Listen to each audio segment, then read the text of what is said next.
Bueno, pues retomamos la jornada después de esta pausa con el siguiente y último bloque de intervenciones, tras el cual podrán hacer preguntas. Bueno, conozcamos a los próximos 4 autores. Uno de los colaboradores que más ha contribuido a que el calendario meteorológico sea una publicación relevante es Javier Cano, aportando artículos en cada edición desde 1990. Javier es jefe de la Oficina Meteorológica en Getafe, es máster en Gestión Medioambiental por el Instituto de Investigaciones Ecológicas, siendo miembro de la Sociedad Española de Ornitología, colabora en proyectos de estudio, seguimiento y conservación de las aves. Ya lo dice en su artículo, los estudios fenológicos son esenciales como parte de la Estrategia Nacional de Lucha contra el Cambio Climático, actuando las aves como excelentes indicadores biológicos. ¿Dónde está Javier? Expone un estudio elaborado conjuntamente con Carlos Cano de la Universidad de Girona. No ha podido estar porque está en un congreso sobre ecología en otro lugar. Sobre el papamoscas cerrojillo, que por cierto también está en el libro que mencionaba antes de Miguel Delibes. Debe ser una ave de referencia. La colaboración de Carlos y Javier Cano se titula Fenología de los pasos migratorios del papamoscas cerrojillo, seguimiento a largo plazo en el centro y sur de la Comunidad de Madrid. Tenemos la suerte de contar con David Quintero aquí para contarnos su contribución de este año en el calendario. David es licenciado en Ciencias Físicas por la Universidad de La Laguna y máster en Física Teórica por la Autónoma de Madrid. Desarrolla su actividad como meteorólogo en la Delegación de Canarias para el grupo de predecibilidad, principalmente con el sistema de predicción por conjuntos REPS. Machine Learning y calibración estadística también. Es un apasionado de las matemáticas, de la física, la programación y la ciencia ficción. David escribe regularmente en la web de la revista cienciaficción.com y nutre su blog mundosmúltiples.wordpress.com con entradas muy bien escritas sobre esta rama de la ciencia y la literatura.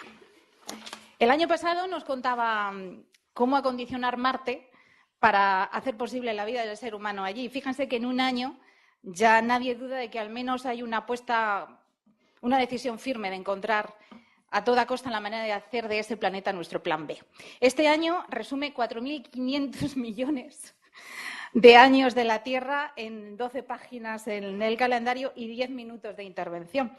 Y nos cuenta de manera bastante comprensible la fascinante creación y evolución de la atmósfera terrestre, desde la aparición del oxígeno hasta la pequeña edad de hielo, las causas de los diferentes cambios climáticos y cómo hemos llegado hasta aquí.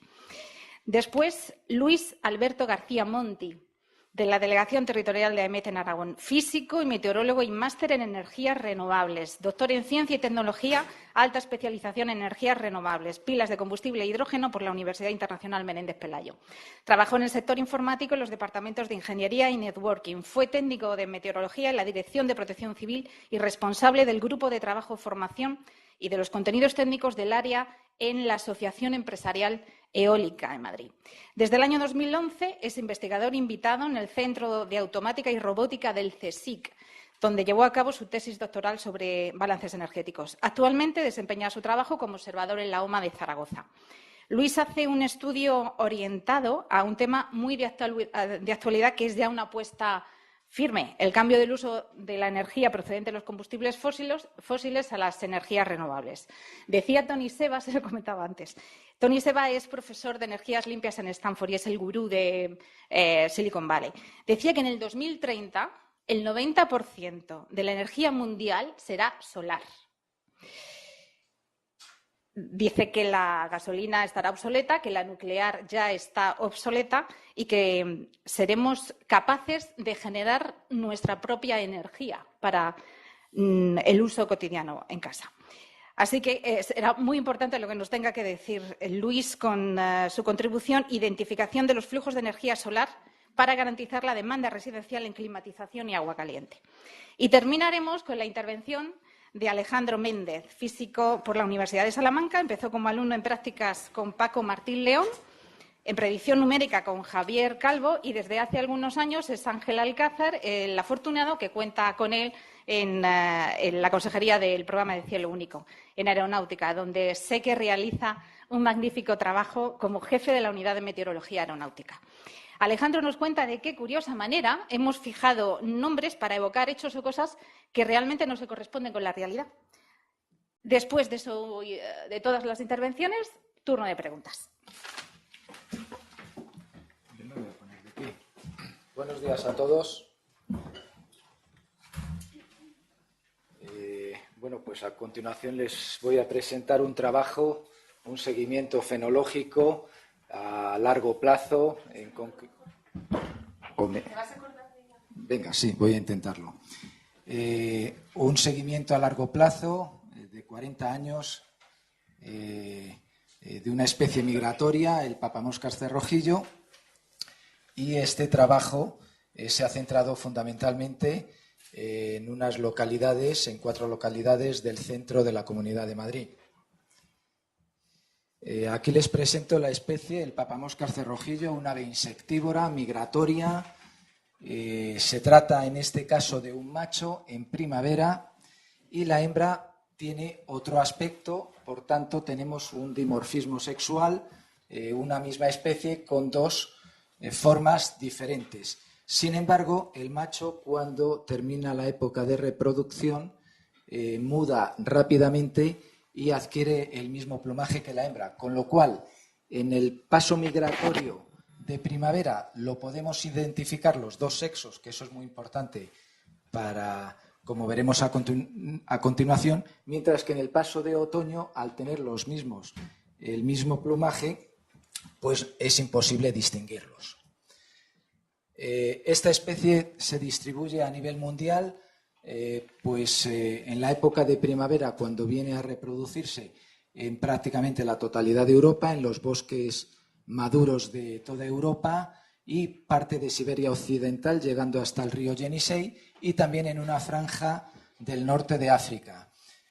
Toda la población mundial pasa el invierno en África central, como se puede ver por el color azul, y en los bosques, en las sabanas arboladas y en los bosques ecuatoriales. Para ello utiliza 3 rutas migratorias principales: la oriental, que pasaría por la península del Sinaí en Egipto y en Israel; la central, que pasaría por la península de Italia, Sicilia y Túnez; y la occidental, que es la que hemos estudiado nosotros, pasaría por el estrecho de Gibraltar. Todas las aves migratorias tienen 2 condiciones o 2 motivos principales para realizar estos viajes migratorios. Uno es la búsqueda de alimento y la segunda es mejora de condiciones climáticas. Entonces el estudio empezó nada más y nada menos que en el año 1978. No sé si se ve bien la imagen, porque queremos meter todos los datos, pero bueno, aún así lo voy a explicar. Entonces, a ver si con ayuda del... aquí ponemos en esta columna el año en que comienzan las observaciones. Anotamos la fecha, porque estamos hablando de un estudio fenológico.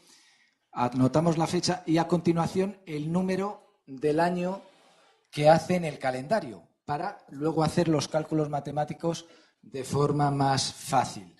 Distinguimos nosotros, como es una ave migratoria, distinguimos 2 pasos: el paso prenupcial o de primavera, que es el que hace el ave para buscar los territorios de reproducción, y el paso postnupcial o de otoño, que es el contrario: cuando ya se han reproducido, buscan los cuarteles de invierno.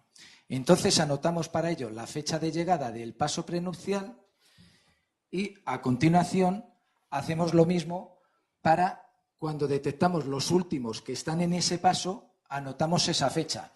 Como tenemos 2 fechas y 2 valores numéricos, hacemos la diferencia y el resultado es la duración del paso. Porque si tenemos unos primeros y unos últimos y hay un desfase de días, pues obtenemos una duración, que eso es un dato que solamente se obtiene mediante la fenología. Hacemos exactamente lo mismo en el paso de otoño. Anotamos la llegada, el valor numérico, anotamos el último ejemplar observado y la duración. Y así todos estos años. En total son 40 años el estudio, aunque aquí tenemos incluido el año pasado, con lo cual son 41. Si se fijan ustedes, En los últimos años, a partir de 2005, tenemos aquí unos huecos, unas lagunas. ¿Por qué se han producido esas lagunas? No porque hayamos hecho las observaciones mal, porque seguimos utilizando la misma metodología y el mismo esfuerzo. Simplemente que estamos observando cambios en los patrones de migración en esta especie, además de en otras, pero bueno, en este caso concreto, y se están enrareciendo las observaciones. Eso es la colección de datos que da lugar a 40 años de observación. Les puedo garantizar que es bastante difícil resumir todos esos acontecimientos y todo ese trabajo de campo durante 40 años en 10 minutos. Pero bueno, aún así lo vamos a intentar. Bueno, todos esos datos se pueden reflejar por décadas, los vamos a estudiar década a década. Incluimos los primeros años del 78 para no perderlos. Y entonces ponemos los valores extremos, es decir, la fecha más temprana que se ha producido en esa década, en negrita el promedio y a continuación la más extrema de las últimas. Hacemos ese estudio tanto en el paso prenupcial como en el posnupcial y lo vemos por décadas. Nos vamos fijando, tenemos ya todos los datos, la última década, y antes de pasar al análisis final, si comparamos la primera columna, es decir, las llegadas en el paso prenupcial o las llegadas en el paso posnupcial, vemos que apenas hay diferencias en los promedios. Sin embargo, en las partidas, en la década de los 90, se iban, por ejemplo, los últimos el 18 de mayo y ahora se están yendo el 6 de mayo. Lo mismo sucede en las partidas en el paso de otoño. Antes se iban el 22 de octubre, ahora el 10 de octubre. Bueno, eso ya nos va indicando que hay algunos cambios que se están produciendo. Por último, pues hacemos el estudio de todo el promedio de toda la serie y nos da los valores medios y los más extremos. Pero con este análisis no sacamos muchas conclusiones. Para ello, utilizamos, para que sea estadísticamente significativo, partimos pues, de un análisis de regresiones lineales, colocamos los datos de llegada, por un lado, vemos la recta pendiente, que no es muy pronunciada, es decir, más o menos se mantiene constante.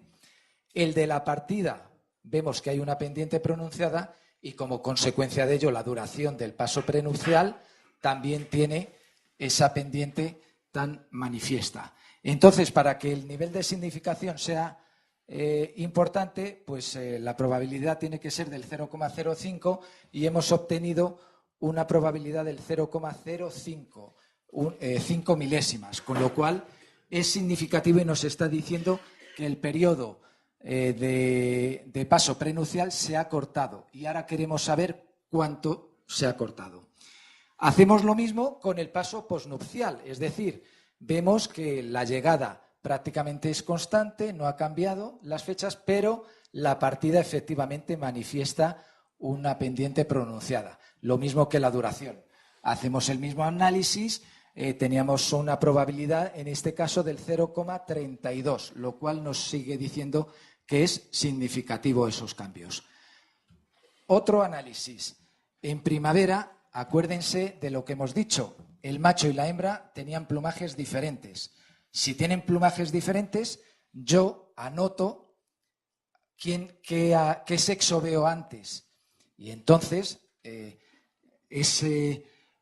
con esa misma metodología lo hacemos año a año, anotamos quién llega antes y luego cuándo llega el otro sexo. Es decir, anotamos quién llega primero, pero luego también queremos saber cuándo llega el otro sexo. Anotamos y mediante un diagrama de cajas, pues vemos que efectivamente esto sería el número de día del año expresado en número, pero que esto equivale a una fecha en concreto. Vemos que los machos pues llegan un poquito antes que las hembras. Hay un pequeño desfase. Resultados. Pues entonces vamos a ir por orden. En el paso prenupcial, pues lo primero que hemos descubierto con este estudio es que tiene una duración en promedio de 25 días, con un rango entre 7, el periodo más corto que hemos observado, y 44 días, el más largo.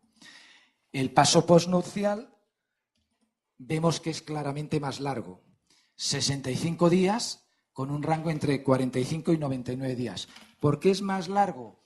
Porque en el paso prenupcial los pájaros en África aprovechan la estación de lluvias que se produce en la sabana africana y con esa estación de lluvias se produce un fenómeno importantísimo para las aves europeas que emigran hacia el continente europeo para criar. Y es que con las precipitaciones se produce una explosión de millones de insectos, en este caso las termitas, que salen, las futuras reinas, salen volando de los termiteros y eso es una fuente de alimentación muy importante. Entonces aprovechan esa fuente de alimentación, engordan, porque para hacer este largo viaje necesitan acumular grasa en su cuerpo para poder atravesar tanto el desierto del Sáhara como zonas de mar, como zonas montañosas. Entonces, el periodo de estancia en nosotros no es tan importante como en el de otoño, que en el de otoño tienen que hacer lo contrario, es decir, tienen que esperar a las lluvias de otoño para que se produzca otro fenómeno similar, pero en Europa, que es la salida masiva de hormigas de alas, que no sé si alguna vez habrán visto ese fenómeno, que con las primeras lluvias de otoño se produce una salida explosiva de hormigas. Entonces, necesitan esperar a que se produzca ese fenómeno, alimentarse bien, aumentar su grasa corporal para hacer luego el viaje de regreso. Y esa es la justificación de por qué dura un periodo un poco menos que otro. En concreto, el paso postnupcial es un 38,5 mayor que el prenupcial, o lo que viene a ser lo mismo, el prenupcial es un 61,5% menor. Como habíamos tomado la precaución de anotar por sexos la llegada, en el 68% de las observaciones los machos llegan primero. En el 12% llegan los machos o las hembras a la vez. Y en el 20% de los casos, las hembras. ¿Qué significa esto? Que hay 5 días, esto es un dato que ha salido a raíz de este estudio, hay 5 días de desfase entre la llegada de los machos y las hembras. Y por último, en promedio, los machos llegarían el 19 de abril y las hembras el 24 de abril. Finalmente, que hemos también averiguado con este estudio, que el paso prenupcial se ha reducido en este periodo de 40 años 15 días. Se está acortando y eso pues nos está diciendo algo. Algo ocurre en el medio natural que está afectando el patrón migratorio de esta especie. Y en el paso postnupcial pues se ha acortado 12 días. Conclusiones. ¿Qué podemos esperar? Bueno, pues en principio, con los datos obtenidos no podemos saber las causas que están provocando estos cambios en el patrón migratorio de esta especie. Sin embargo, una hipótesis plausible podría ser que se están produciendo cambios ambientales en el entorno, en las zonas de paso en la península ibérica, como consecuencia, y esto sí que lo hemos detectado en la zona centro, en la zona de estudio, de un aumento en las temperaturas, una disminución de las precipitaciones y una menor frecuencia de presencia de fenómenos meteorológicos adversos en las épocas de paso. Es decir, las aves se están encontrando más tiempos estables que inestables. Y eso, por otros estudios, se sabe que las aves migratorias, cuando encuentran condiciones de tiempo estable, vuelan a mayor velocidad o no son frenadas con fenómenos meteorológicos adversos que pueden hacer retrasar ese viaje migratorio. Y con esto es un poco el resumen de estos 40 años de observaciones. Les advierto que no se han interrumpido, seguimos con ellas y este año empezaremos nuevamente a hacer el seguimiento del AVE, a ver qué nos dicen en las próximas décadas, si estamos para contarlo, a ver y si descubrimos las posibles causas de lo que está produciendo estos cambios. Gracias.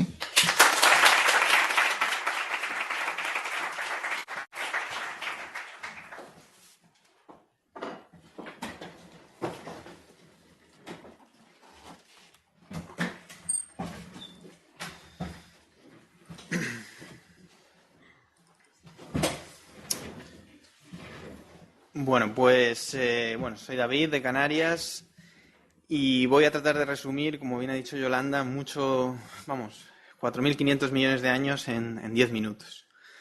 Con lo cual, si el artículo era breve y rápido, aquí lo seré aún más. En el estudio de la paleoclimatología, los paleoclimatólogos utilizan la terminología de los geólogos. Dividen el tiempo en 4 grandes eones en la historia de la Tierra. El ádico, que va del 4.500, cuando empieza a formarse el planeta, de 4.500 millones de años a 4.000 millones de años. Hablar de atmósfera es casi un poco generoso. Era un bombardeo continuo lo que experimentaba el planeta, incluso con cuerpos muy grandes, el que probablemente formó la Luna. Fue un cuerpo enorme que impactó sobre la Tierra. Y, silicatos, vapores de azufre, en fin, un ambiente ciertamente no agradable. El eón arcaico va del 4.500 al 2.500 millones de años. El proterozoico, que va de 2.500 millones de años a la explosión cámbrica, hacia unos 540 millones de años. Y el fanerozoico, que va desde esa explosión cámbrica hasta nuestra época. Los eones, es tan importante la explosión cámbrica por la importancia que tuvo para la vida, que muchas veces se agrupan en un supereón que se llama el precámbrico, los 3 primeros eones, y luego se habla del fanerozoico. Luego, después de los eones tenemos otras subdivisiones que no he puesto aquí, que son, es una cadena que va de más a menos, eón, era, periodo, época. Y eso permite fijar perfectamente cualquier momento de la historia geológica y atmosférica. La historia de la atmósfera es la historia de su temperatura, por la importancia que tiene para la vida y por la importancia que tiene, es además el principal marcador, digamos, de los eventos. No se puede hablar de una historia a través de la composición de la atmósfera, pero está también muy relacionada con la historia de la temperatura, en fin. Es el paradigma que se sigue, ¿no? Esto es lo que llaman el tiempo profundo. Vamos de más a menos desde la derecha hacia la izquierda, ¿vale? Con los diferentes eones, eras, periodos, épocas y ciertas reconstrucciones que se han hecho de las temperaturas. Podemos ver los eventos de extinción masiva de especies. Han sido en general 5 grandes extinciones. Algunos autores hablan de la 6ª por la acción humana reciente en el medio ambiente. Pasaré muy rápido sobre los primeros eones porque, como es evidente, pues cuanto más atrás estamos en el tiempo, menos tenemos datos para poder hablar. Primero, la historia de la Tierra. Parece que la Tierra estaba en general bastante caliente después del eón ádico, que, como digo, no tiene una gran importancia a nivel atmosférico por la continua inestabilidad. En el arcaico ya estaba la Tierra muy, muy caliente, lo cual es sorprendente porque el Sol, que tiene una evolución estelar, es una estrella de la secuencia principal. Es un astro que tenía una fuerza, una luminosidad menor en los primeros instantes en aquella época, ¿no? La paradoja del Sol joven, que es como se llama, tiene, según la mayoría de autores, una explicación en función de un mayor efecto invernadero por gases. En concreto, más que el CO2, el metano sería el principal agente, que es a más 24 veces más efectivo para el efecto invernadero que el CO2. No es la única explicación. Algunos autores hablan del calentamiento diferencial porque la Luna estaba más cerca de la Tierra y genera una mayor fricción, de la mayor descomposición radiactiva de isótopos radiactivos del interior de la Tierra, en fin. Lo que está claro es que, bueno, quizá una unión conjunta de todas ellas, siendo quizá el metano la más importante. La vida aparece muy pronto, la vida aparece en los estromatolitos, unas construcciones minerales que sabemos que se deben a cianobacterias, aparecen casi hace 4.000 millones de años. Es absolutamente sorprendente lo rápido que una vez acaba el periodo de bombardeo intenso sobre la Tierra, lo rápido que aparece una primera forma de vida, muy, muy primitiva, pero ya una forma de vida. Y son las cianobacterias las que descubren la respiración inversa, en la que liberan oxígeno. Este oxígeno lo absorben los átomos, se combina con el hierro y forma unas bandas que se ven en los registros geológicos, las bandas de hierro. Es una forma de respiración, o sea, la respiración es una forma muy efectiva de sintetizar energía y los animales los organismos que la adoptan prosperan rápidamente a expensas de los que no la adoptaron, para los cuales el oxígeno es un gas muy reactivo, muy, muy venenoso si no estás adaptado a él. Así que hubo también una gran mortandad, digamos, en aquella época, ¿no? Snowball Earth, bueno, hay ciertas, bueno, esto no creo que me dé mucho tiempo. Algunos autores creen que ciertas glaciaciones masivas pudieron convertir a la Tierra en algún momento como en... creo que fue Mikhail Budiko, el climatólogo ruso, quien propuso que cuando el hielo llega a una determinada latitud, en torno a los Pirineos, más o menos, hay una especie de feedback positivo, de realimentación positiva, y se congela en su conjunto la Tierra, ¿no? Esto está muy discutido hoy en día. Si las hubiera, pues bueno, sería el vulcanismo quien rompería esta dinámica y volvería a la Tierra. Pero bueno, esto es un poco...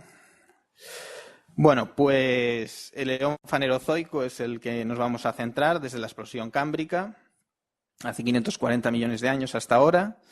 Bueno, hay una alta dosis de oxígeno, el oxígeno era mayor en la atmósfera en aquella época. Y, por ejemplo, hay algunos que no todos, los insectos se hacen muy grandes cuando hay mucho oxígeno. Hay unos registros de libélulas, por ejemplo, que tenían unos tamaños muy espectaculares.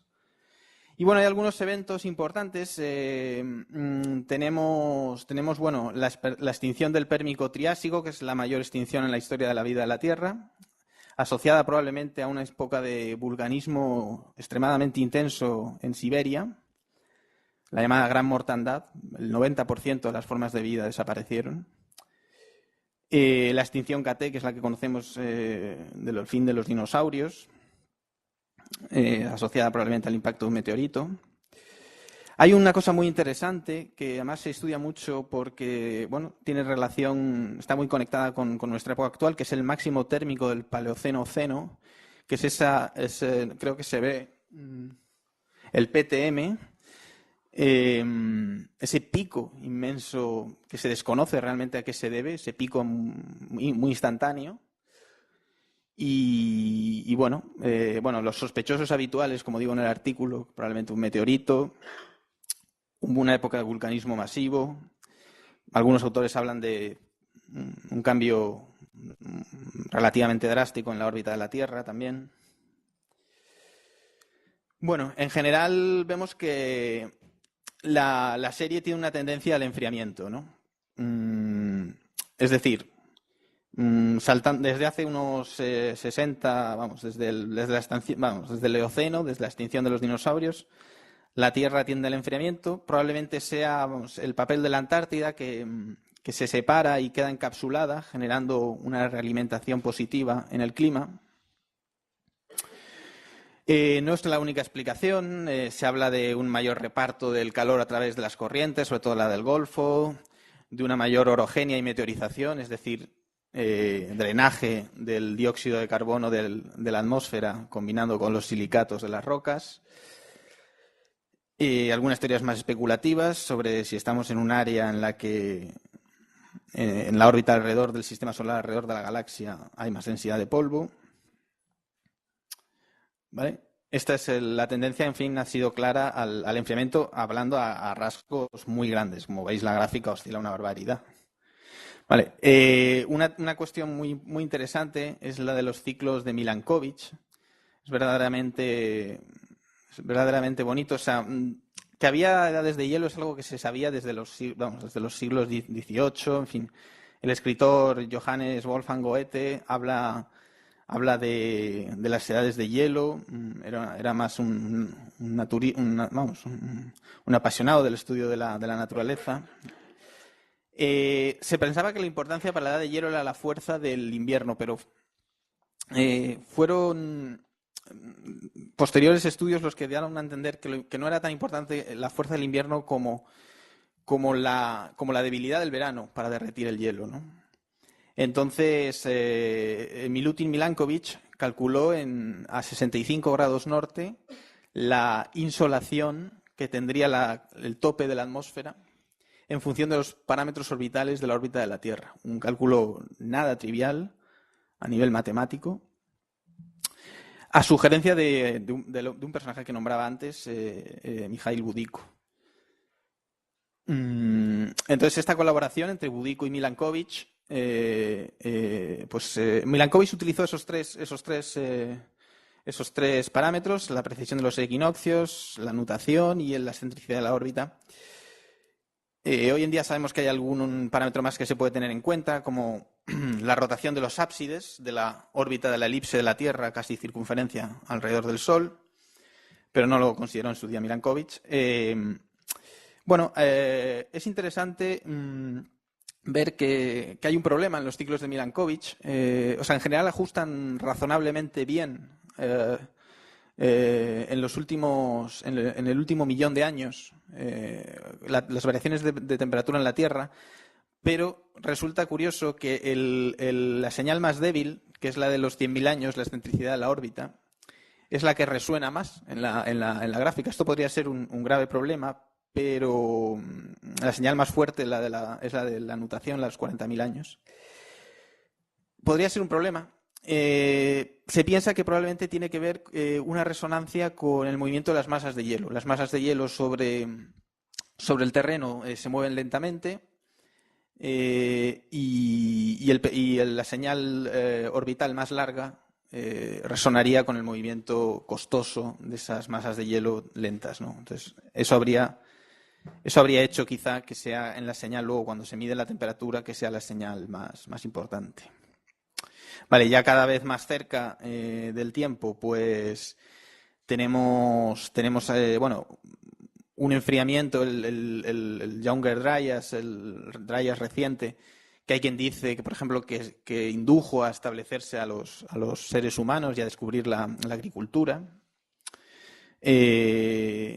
para refugiarse, en definitiva, establecerse y refugiarse del frío.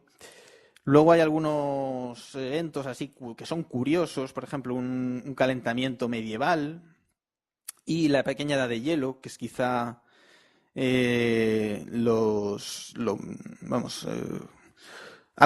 algo que se ha estudiado bastante porque hay una correlación entre la pequeña edad de hielo y un periodo, porque las manchas solares se llevan estudiando desde hace mucho tiempo, y un periodo en el que el Sol tuvo muy pocas manchas solares.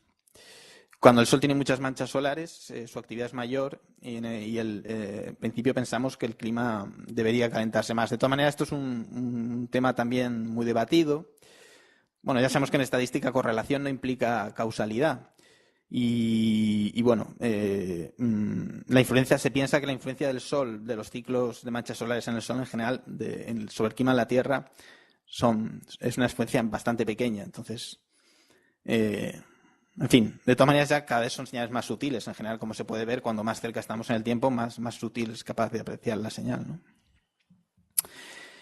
Y bueno, pues recientemente tenemos aquí la gráfica. Estas, por no poner la típica, lo que llaman el palo de hockey, ¿no? Cuando las temperaturas suben mucho en época reciente, pues esto es una reconstrucción para el hemisferio norte que hace la NASA y bueno, tenemos como en general las estaciones, pues desde finales del siglo XIX, pues lógicamente el verano es la época más cálida, pero las anomalías en general cada vez son más positivas, cada vez los veranos son más cálidos y bueno, los inviernos, las primaveras en general son más cálidos. Los datos en azul son los más antiguos, cuanto más azul, y cuanto más rojo, los más actuales, ¿vale?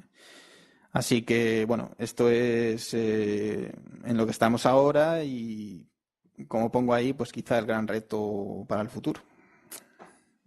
Pues esto sería todo. Gracias.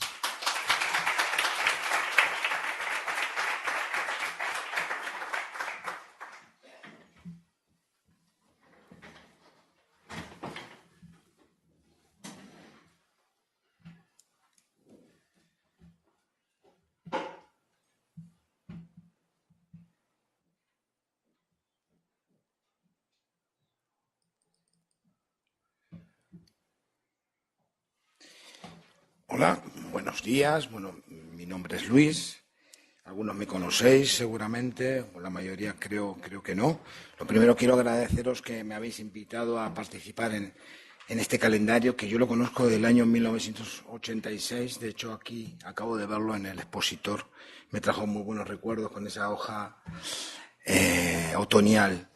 Y bueno, he querido venir a presentar un trabajo que he llevado a cabo durante unos años. En este caso es un poco una síntesis y tiene que ver con la identificación de los flujos de energía solar para garantizar la demanda de energía residencial, tanto de climatización como de agua caliente sanitaria.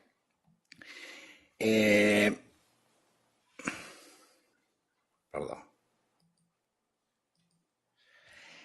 Desde que empecé a trabajar con este trabajo de esta investigación, la primera pregunta que me hice es si es posible que la autosuficiencia energética residencial se pueda dar por fuente solar en toda Europa. Entonces, sabiendo que iba a trabajar con una escala espacial lo suficientemente grande, lo primero que pensé es trabajar con una herramienta que me permitiese de forma desagregada estudiar el comportamiento, la variable de radiación solar a escala europea. Entonces, el balance espacial y temporal es la base de este planteamiento, lo que nos va a permitir identificar los recursos de energía solar necesarios y utilizando simplemente el GIS, que además nos permite programarlo con mucha habilidad a fin de obtener los resultados exactos que nosotros estamos buscando. El modelo es muy sencillo y el enfoque está dividido en tres partes. Es un modelo potencial que estima el potencial teórico directamente con los datos de radiación global. Se podría haber trabajado con los datos de radiación directa y global. En este caso inicial de mi trabajo los he llevado a cabo con los datos directamente de radiación global. Y luego un modelo de demanda que ilustra la demanda estacional de uso residencial, que es un modelo de demanda real del consumo por kilómetro cuadrado con el empleo, y es muy importante el trabajo, el uso de la variable de densidad de población, que va a estar en concordancia con estos datos desagregados. El consumo energético residencial, adicionalmente, de todos modos, se me ha ido la transparencia. Lo que quería, el resultado del modelo, es ver el superávit y déficit de energía. Entonces, cuando yo me pongo a estudiar los datos de consumo energético per cápita a escala global, veo que hay muchísimas diferencias. Evidentemente, los países del norte son mayores consumidores del uso de la energía para satisfacer su demanda residencial, a diferencia de los países del sur, en concreto los de la cuenca mediterránea. Sin embargo, también hay una gran diferencia por el desarrollo económico de estos países, con lo cual los países del este con los países del oeste también se manifiestan esas diferencias de consumo, pero que tienen que ver de alguna forma con el desarrollo económico. Nosotros, si nos fijamos en el caso español, tenemos 3.736 kilovatios hora anuales por habitante, que es una cifra que comprende los datos promedios de 2009-2013, pero que aproximadamente a la fecha de hoy mantenemos. Era muy importante saber cómo se distribuía ese consumo residencial y tiene que ver con el tipo de vivienda. En el espacio europeo no todos vivimos exactamente igual. Si nos fijamos en el caso nuestro, en el caso español, el 66% de la población vive en pisos, a diferencia en países como el caso de Reino Unido o Irlanda, que esos porcentajes corresponden al típico edificación de casas adosadas.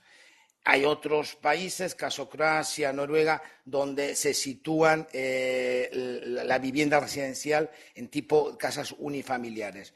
¿Por qué es muy importante esto? Porque en ningún caso nosotros pretendemos hacer un estudio con la instalación de lo que son granjas solares. Es decir, aquí el estudio radica en que vamos a utilizar lo que tenemos construido y utilizando lo que tenemos construido, qué capacidad tenemos de captar esa energía para dar una respuesta a la demanda energética residencial, básicamente concretada en lo que es la necesidad de calor para el tema invernal y el tema de agua caliente sanitaria que corresponde al empleo durante todo el año.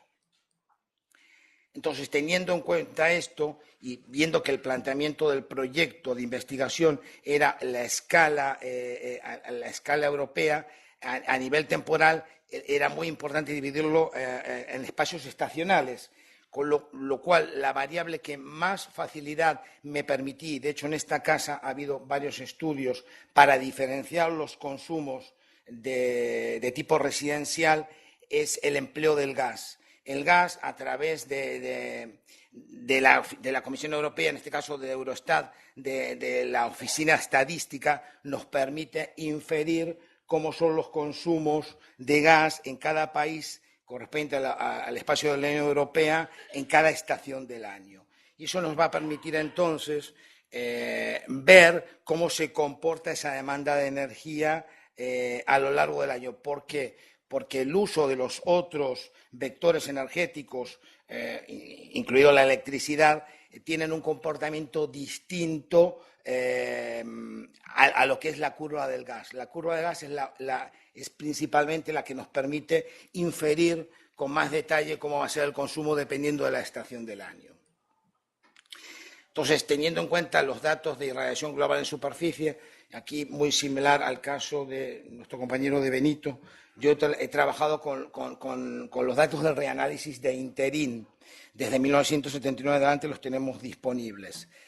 Podría haber trabajado con otros datos que tienen que ver con la red, por ejemplo, de radiométrica, nuestra red radiométrica, que es excelente, pero inicialmente y a efectos de trabajar en un espacio mucho más amplio a nivel continental, me he limitado a utilizar los datos de Interin.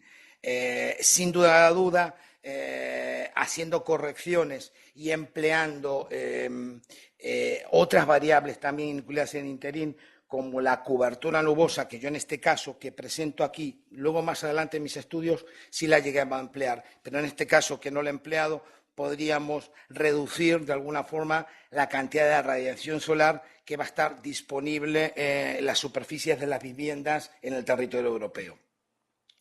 Quiero decir con esto que si bien los datos que estoy presentando son muy optimistas, así todo no se van a alejar posteriormente de la realidad.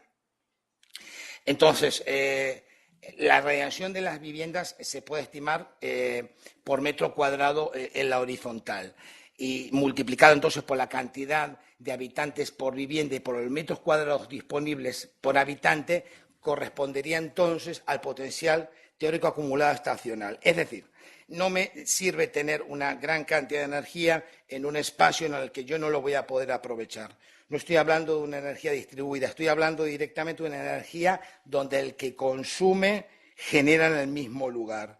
Digamos, la opción esta es una opción de democratización de la energía, es decir, que con este potencial nosotros seamos capaces de atender nuestra demanda residencial.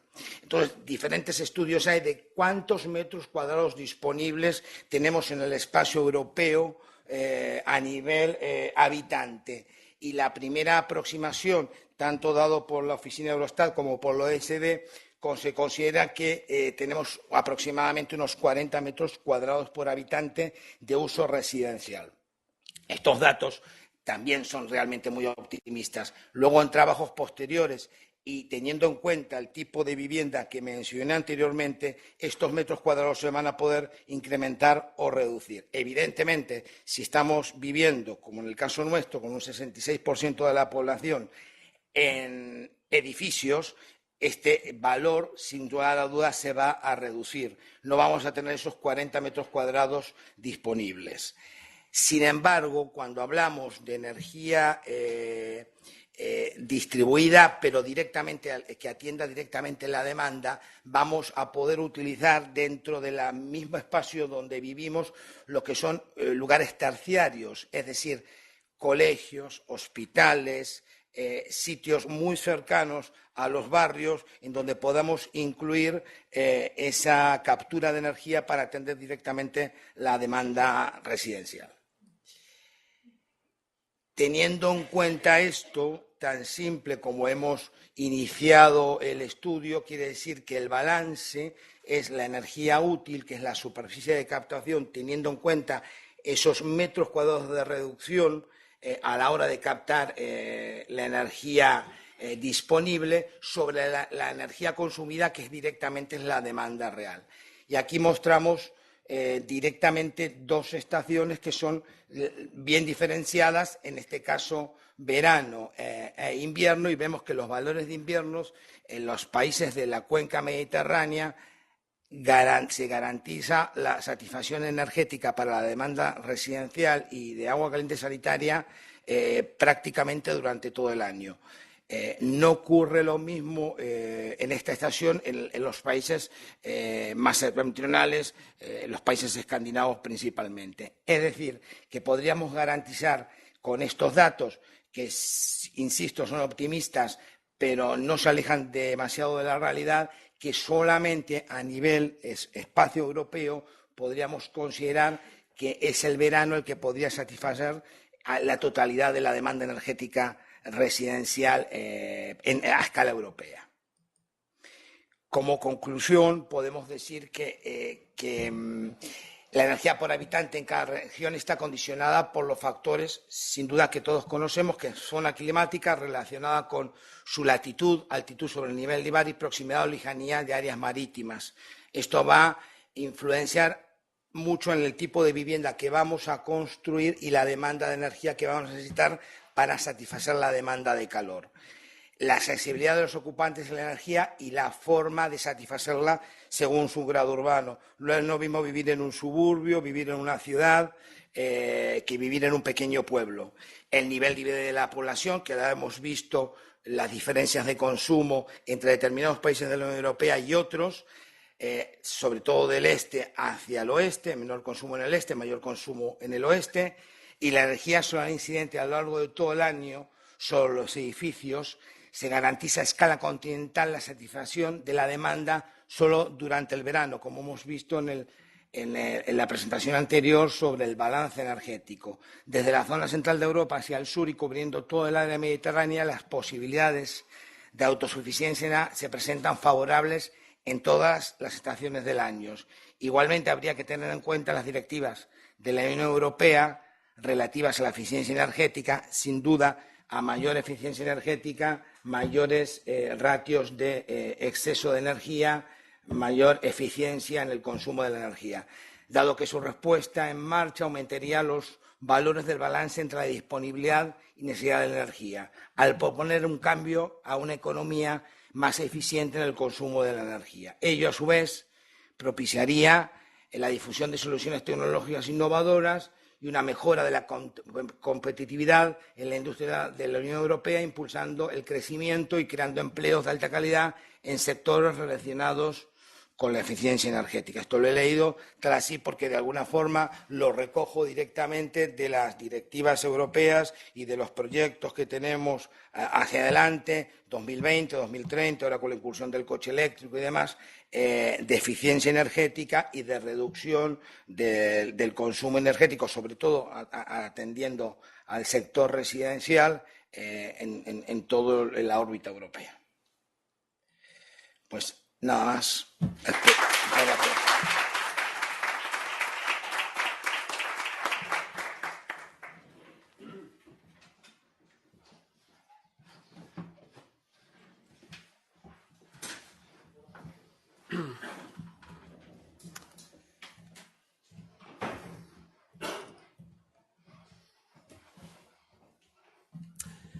Bueno, pues buenas tardes a todos. Yo soy Alejandro y soy meteorólogo aquí en Servicios Centrales. Y bueno, pues antes de dar a conocer esta pequeña colaboración que hemos aportado al calendario, quisiera dar las gracias a nuestros compañeros Alejandro Arroa Alonso y Gabriela Cuevas Tascón por su colaboración en este artículo, y también las gracias a los compañeros de documentación, Miguel Ángel, Luisa, Elena y también Yolanda, por invitarnos a darlo a conocer en este acto. Bueno, pues por lo que a mí respecta, pues voy a hablar sobre esta colaboración lleva por título Algunos errores meteorológicos exitosos, que ahí un poco llama la atención el título, porque aquí, como podéis ver, aparecen pues como una especie de choque de trenes semántico. Por una parte tenemos lo que son los errores y por otra parte lo que es exitoso, ¿no? Que son dos cosas incompatibles, pero como veréis a lo largo de esta presentación, pues digamos que tiene su razón de existencia. En primer lugar, lo que quiero que quede claro es un poco el binomio entre lo que es un término y lo que es un hecho observable en la atmósfera. Digamos que el término es lo que da nombre o califica o da su razón de existencia a lo que es un hecho observable, en este caso en la atmósfera, que está recogido gracias al estado del arte científico en el instante en el que se observó o se estudió. Por lo tanto, aquí se va a hacer como una pequeña reflexión sobre la pertinencia de ciertos términos que tienen bastante arraigo dentro del ámbito meteorológico y parte de nuestra sociedad y que dan nombre a hechos observados en la atmósfera. Entonces, para empezar, en primer lugar voy a hablar de lo que es el efecto invernadero. La pregunta ¿es pertinente que el término efecto invernadero dé nombre a ese hecho observable que posibilita que la temperatura media en el sistema Tierra-atmósfera sea de 15 grados? Bueno, pues desde un punto de vista histórico, pues este problema fue abordado por primera vez por el francés Fourier, y que precisamente se hizo la pregunta de qué es lo que determina que en la Tierra tengamos una temperatura tan agradable. Y bueno, pues tras hacer una serie de cálculos y demás, pues llegó a la conclusión o propuso que en este caso la atmósfera, desde un punto de vista radiativo, se comporta como un invernadero agrícola. Y que, de alguna manera, este hecho era lo que explicaba que, efectivamente, la temperatura media fuera de 15 grados y no de menos 18 grados, como él, en primer lugar, obtuvo como resultado.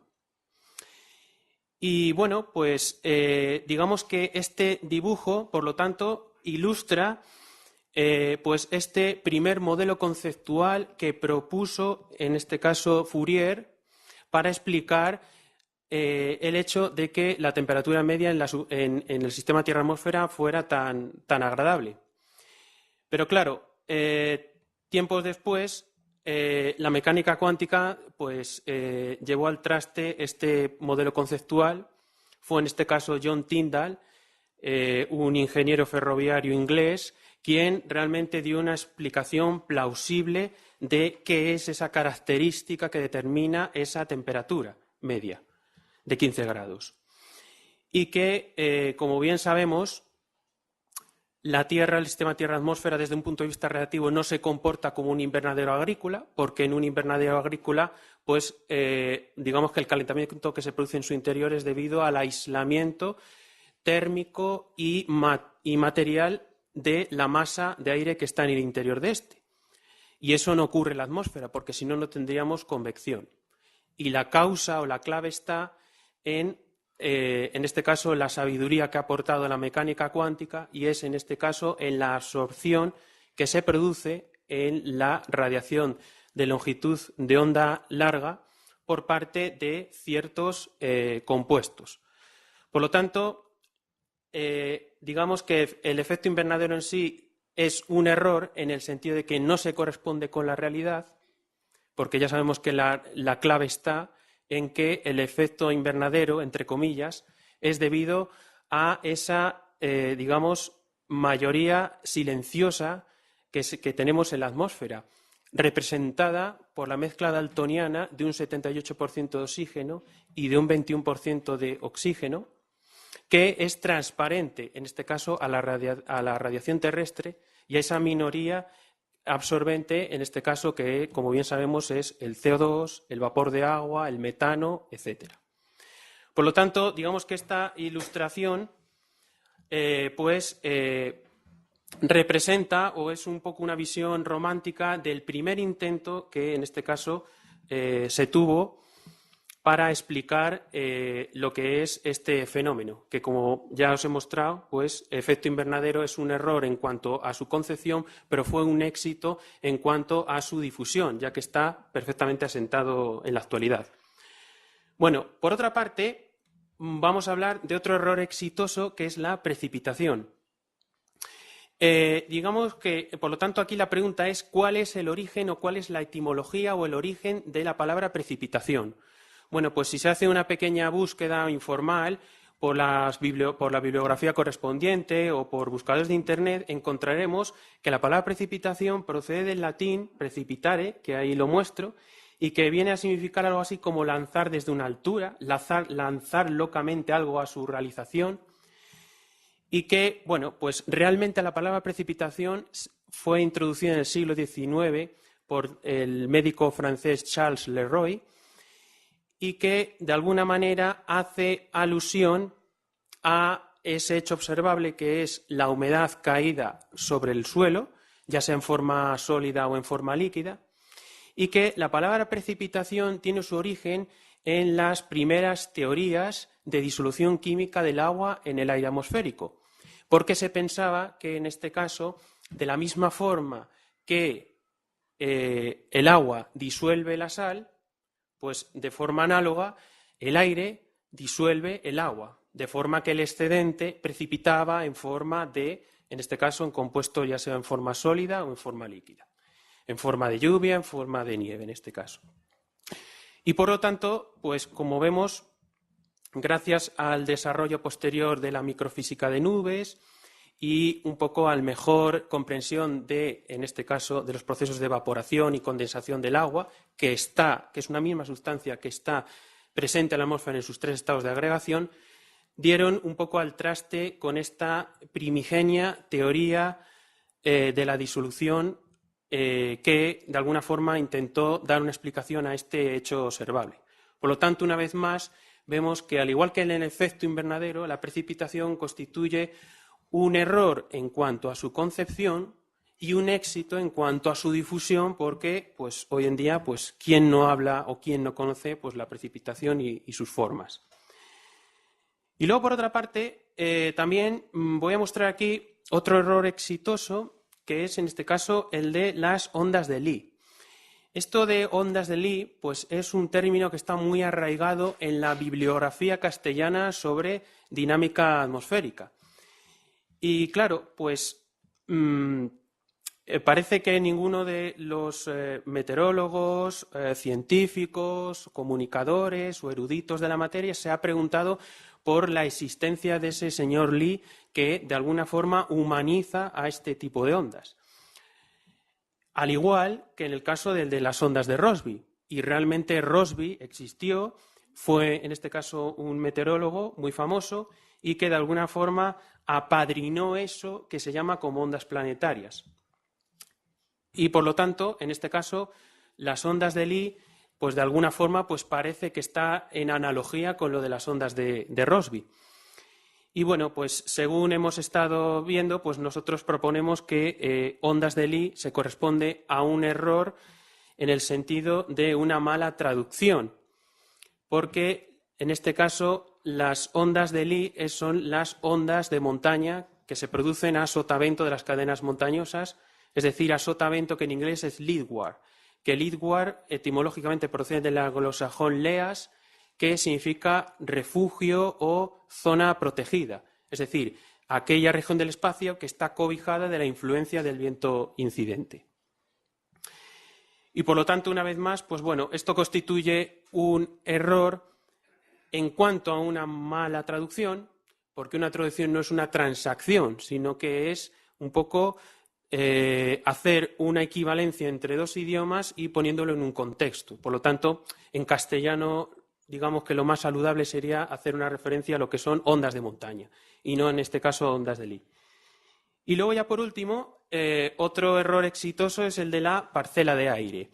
Porque, claro, ¿quién no ha oído alguna vez en el ámbito de estudio de en este caso de la termodinámica de la atmósfera, lo que es una parcela, del ascenso de una parcela?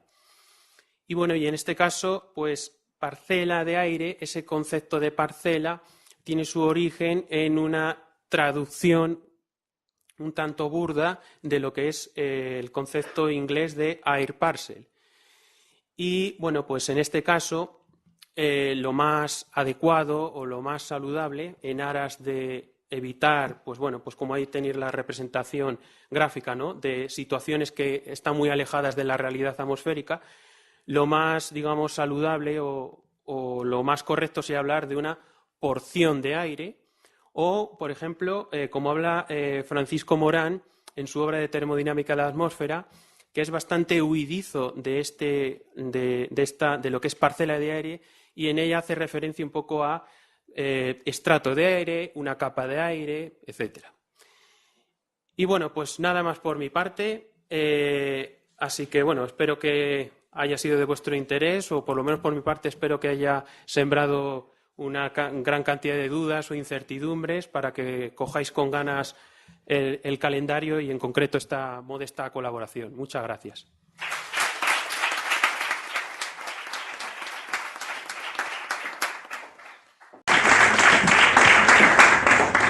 ¿Hay alguna pregunta? Una pregunta curiosa, Luis.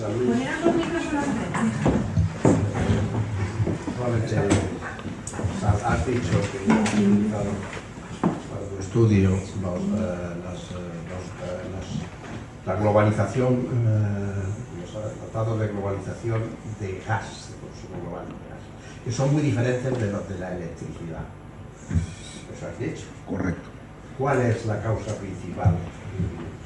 Principalmente el consumo del gas atiende la demanda de calor, y el tema es que la electricidad atiende la demanda de calor y de frío.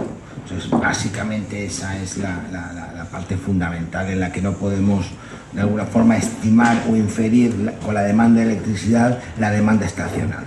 Sí, además, con el aumento del desarrollo económico y demás, es el consumo eléctrico está presente prácticamente en los países de la órbita mediterránea, altamente consumo en verano. De hecho, se da en los países, en toda la cuenca nuestra, desde Cataluña hasta Huelva, una alta demanda de electricidad en el mes de verano. Y durante los últimos 20 años. Es un gran incremento, es decir, un gran desarrollo económico, un gran potencial turístico, necesidades a pesar del buen clima que tenemos en el Mediterráneo, de las exigencias, yo entiendo que de bienestar o turísticas han hecho que se incrementara el consumo, el uso de aire acondicionado. Sí, era David. Evidentemente nadie niega que hay un calentamiento global en estos momentos, es indiscutible, así lo constatan, pero fundamentalmente yo creo que se achaca solo y exclusivamente a los gases de efecto invernadero. Tú has hecho alusión antes a la evolución de las manchas solares y la gran influencia que han podido tener, que tienen, en esa variación del clima. ¿Se está estudiando mucho a ese respecto actualmente? Bueno, vamos a ver. Yo, según tengo entendido, en principio las manchas solares tendrían poca influencia en el clima. Es decir, el clima tarda en reaccionar, tiene un tiempo, y los ciclos de las manchas solares tienen unos 10, 11 años. Me parece que hay un ciclo que se superpone de 90, pero en principio en cualquier caso con esas cifras no se cree que tenga un gran impacto en el clima. Lo que ha despertado un poco de controversia quizás sea el hecho de que el mínimo de Maunder, es decir, la época en la que había muy pocas manchas solares en el Sol, correlaciona con la pequeña edad de hielo, que, en fin, que un periodo un poco frío en Europa, algunos inviernos se había congelado la parte superior del Támesis en Londres y demás. Pero claro, correlación no implica causalidad. Yo creo que, en fin, seguramente haya un poco de debate en la comunidad respecto a esto, como en muchos temas de climatología, pero yo diría que la opinión mayoritaria es que las manchas solares no tienen una influencia grande en el clima. Pero eso se contradice un poco quizás con lo que estás diciendo de la época de la pequeña edad glacial, ¿no? Que sí se achaca a las manchas solares fundamentalmente. Sí, la pequeña edad de hielo, bueno, yo digo, correlaciona que hay esas dos cuestiones, ¿no? Pudiera deberse a las manchas solares. De todas maneras, hombre, es una señal débil. Nuestra señal, la señal de los gases de efecto invernadero, entiendo que pisa, o sea, que pasaría por encima de la influencia de las manchas solares. De todas maneras, no creo que sea la única explicación. La pequeña edad de hielo y las manchas solares no creo que sea necesariamente la única explicación. Vale, muchas gracias. Nada. Para Javier. Vale. Mira, para Javier, una cosa curiosa para que la gente se aficione a la observación. Los papamoscas son los que tienen ese vuelo tan gracioso, ¿no? Se lo cuentas a la gente porque se observa fácilmente en primavera en el entorno de la garita y la barrera, de aquí de la entrada al parking de Amet. Es muy curioso. No es necesario ver la mancha del ala o la mancha del no sé qué, de la cejilla, de no sé qué, de tal. La forma de volar y lo ves aquí mismo en la barrera de Amet. Sí. Y luego, bueno, habría otra cosa curiosa, se adelantan las fechas de llegada, ¿no? Pero en principio dices que el paso migratorio, la duración del paso en primavera es de una media de 25 días y en otoño de 65. La duración del paso cambia, o sea, se está acortando, alargando. En principio, el rollo es que las cosas de primavera son muy significativas, las de otoño no tanto. ¿Por qué? Porque en primavera te juegas la reproducción, ¿no? Entonces está todo muy programado genéticamente a lo largo de la evolución. Entonces me imagino que ese 25 será relativamente constante porque está grabado genéticamente, porque responde a no sé qué tal de lo fiable que es el fotoperiodo. O sea, habría mucho que hablar, pero lo importante es la primavera es muy importante y el otoño da lo mismo. Da lo mismo. Hay más plasticidad en las fases de otoño porque admite más variabilidad porque no me la juego, ¿no? Y cuenta lo de las anécdotas del vuelo para que todo el mundo se fije en los papamoscas de rojillos de los alrededores de Anet. Sí, bueno, efectivamente los que nos dedicamos a la observación ornitológica o de la fauna o de la flora en general, los que salimos al campo, pues lógicamente lo primero que tenemos que hacer es saber identificar las especies y no cometer el error de dar un nombre equivocado a una especie que consideramos que no es. Por ejemplo, en la ilustración del calendario este año hemos elegido un jilguero. No sé quién ha sido el autor, bueno, lo había mencionado por ahí Miguel Ángel. Es un jilguero.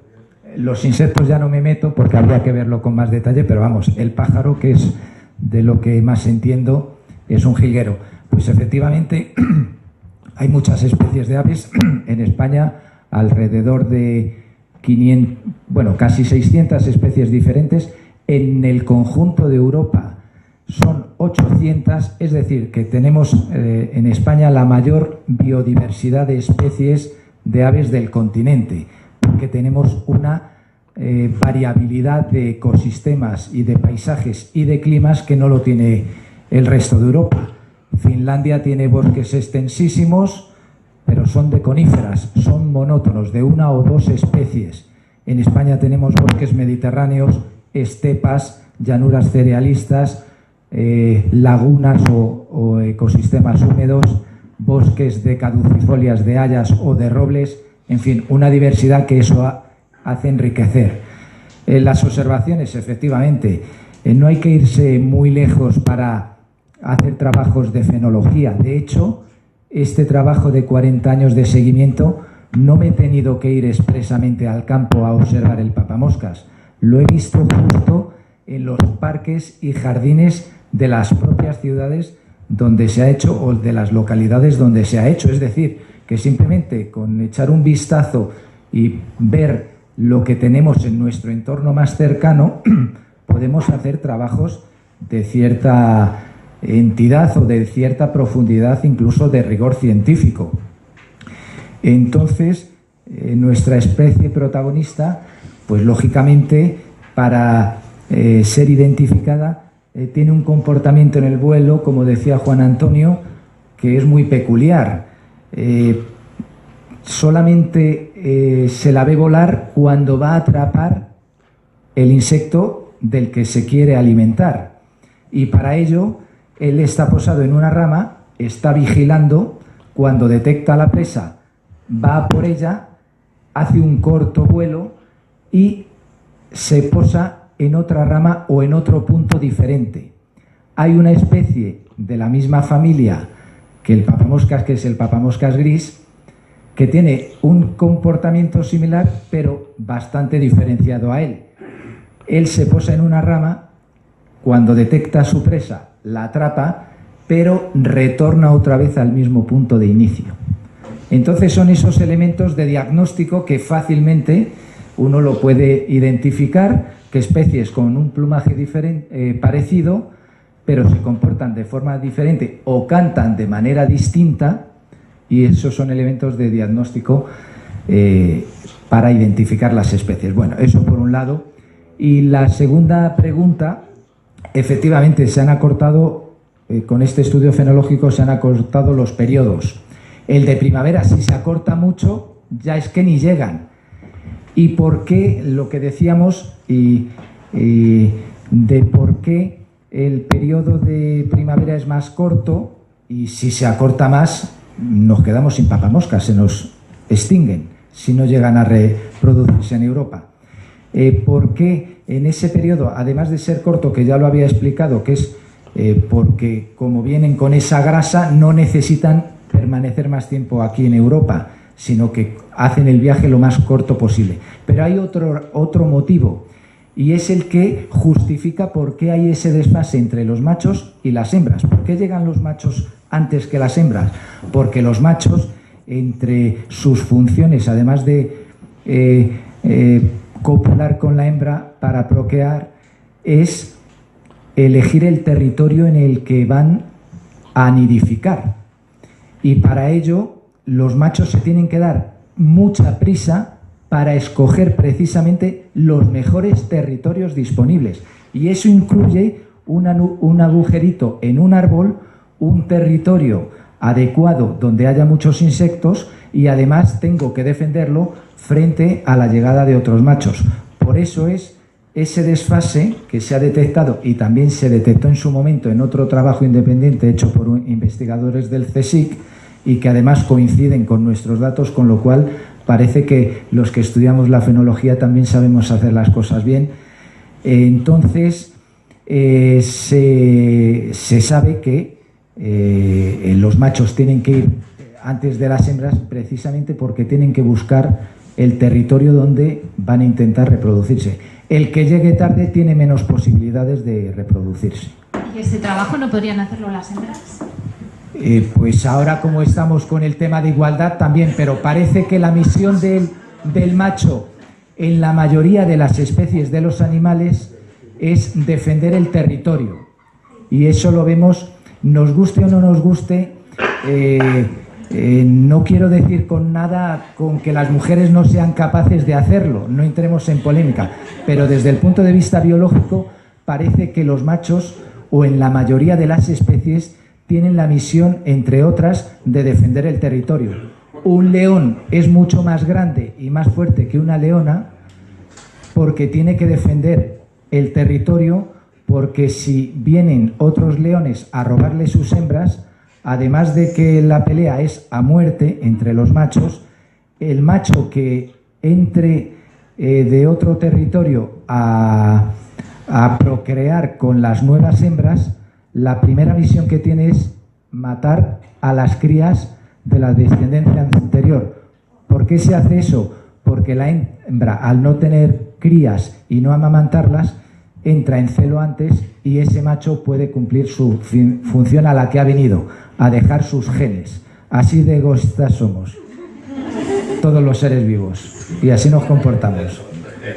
Oye, para Alejandro, yo recordaba en mis tiempos, me recordaba y me lo han corroborado mis maestros, los hermanos García de Gas, que lo de la parcela de aire es una cosa nueva de una traducción mala, que aquí siempre era burbuja de aire. Sí, burbuja, claro. Sí, sí. Es verdad, también se habla de burbuja, no lo he mencionado, pero sí, y sería lo adecuado. Al igual que porción, también sería también bastante acertado. Pero bueno, lo de parcela es un poco una traducción a capón, ¿no? Hecha un poco con un traductor un tanto malo. Traductore. Sí, sí. ¿Preguntas? Yo quería hacer una...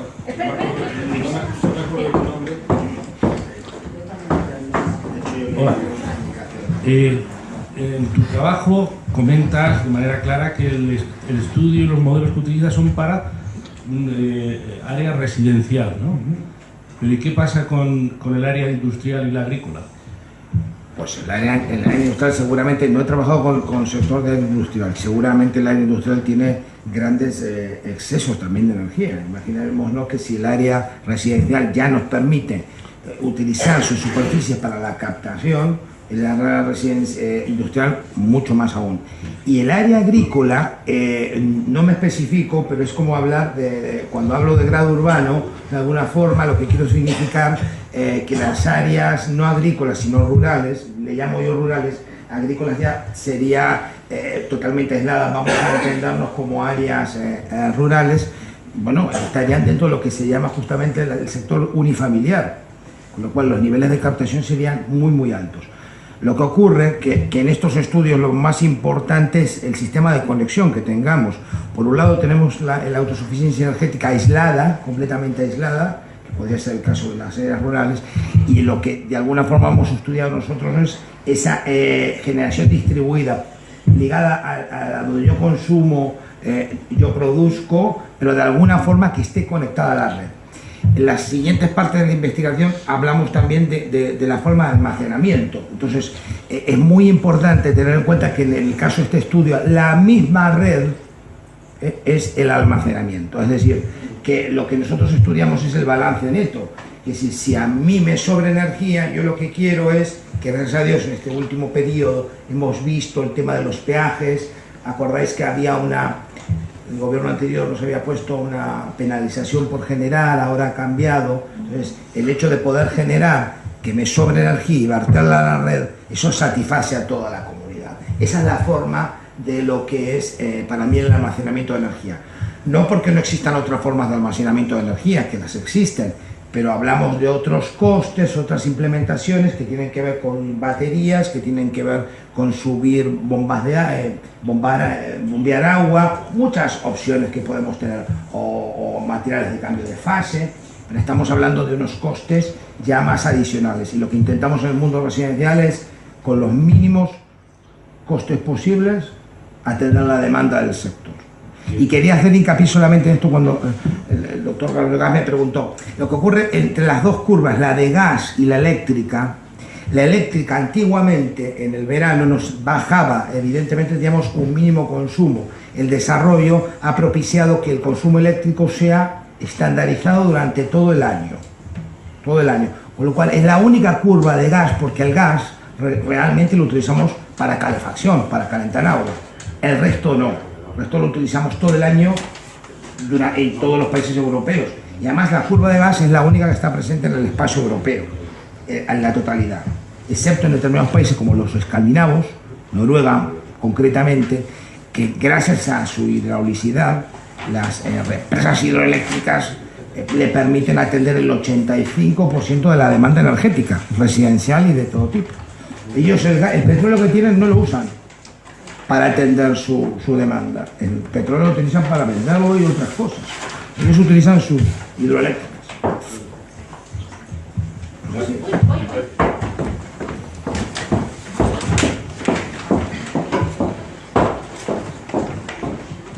Entonces, si va a ser todo más fácil con la energía solar, me imagino que habrá desaladoras de energía solar y que el Mediterráneo tendrá un boom tremendo porque tendrán agua. Sin duda, desaladoras alimentadas con energía solar o energía eólica también, que podría. De hecho, hay grandes proyectos de desalación con fuentes de energía renovable. Yo no conozco mucho el tema de las desaladoras. El tema de las desaladoras también hay que tener en cuenta un poco la calidad del agua que obtenemos. Bueno, no yo es la conozco porque la bebo... La bebes todos los días. No, todos los días no, pero la bebo cuando estoy en... Vale, no. Creí que venías Y de es una buena, zona es donde... mejor que la que había. Y ha mejorado mucho, sin embargo hay déficit todavía de calidad, ¿no? De alguna forma no es lo mismo, consideras que estamos en un nivel de... Bueno, entonces habría que hablar de costes que se reducirían sin lugar a duda con el uso de las energías renovables en la medida que cada vez costase menos su generación. Pues a lo mejor se acaba el hambre en África y... Sí, claro. Aquí tenemos unos actores que van un poco en nuestra contra, ¿no? Mira lo que nos está pasando ahora a nivel general en Latinoamérica, caso Venezuela, por qué tanta importancia en determinados países. Hombre, los combustibles fósiles,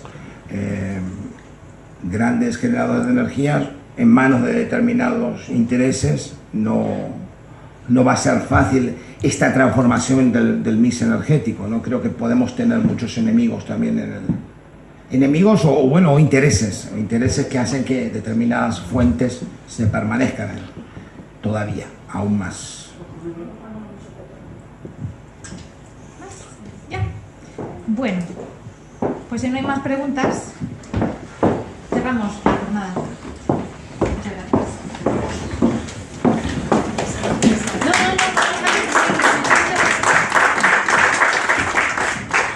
Para cerrar la jornada, Carmen Ruz, que es la directora de Estrategia, Planificación y Desarrollo Comercial. Muchas gracias, ya tenemos muchas ganas de irnos. Muchas gracias, Yolanda, enhorabuena por la excelente organización, gracias Miguel Ángel, gracias a los ponentes y bueno, deseo agradecer también a todos los colaboradores que hacen posible esta publicación, que ya lleva 77 años de historia. El año pasado ya hicimos esta jornada para celebrar los años 76 y parece que vamos a tomar el ritmo, ¿no?, de todos los años, hacer aquí una presentación que está muy bien porque digamos que a la publicación le da una cierta vida, ¿no? La ponemos aquí como en valor las colaboraciones y lo que tiene dentro, que es muchísimo. La publicación, como habéis visto, pues tiene una información ingente, información muy útil, y yo solamente quiero dar las gracias a todos los que participáis. Yo creo que es la publicación que más colaboraciones tiene, ¿verdad, Miguel Ángel? Sí, en cuanto a personas implicadas, y luego además también quiero agradecer a los colaboradores de la Red Climatológica que también contribuyen en la serie de datos. Animar a que continuéis con ella, animar a las colaboraciones estas tan diversas que tocan todos los temas y la verdad es que son muy interesantes. Y bueno, señalar que estamos en el año 77 y a ver si las nuevas generaciones consiguen llegar a los años 100. Y alguien aquí celebra el centenario de la publicación en algún momento. Pues nada, muchas gracias a todos y hasta el año que viene.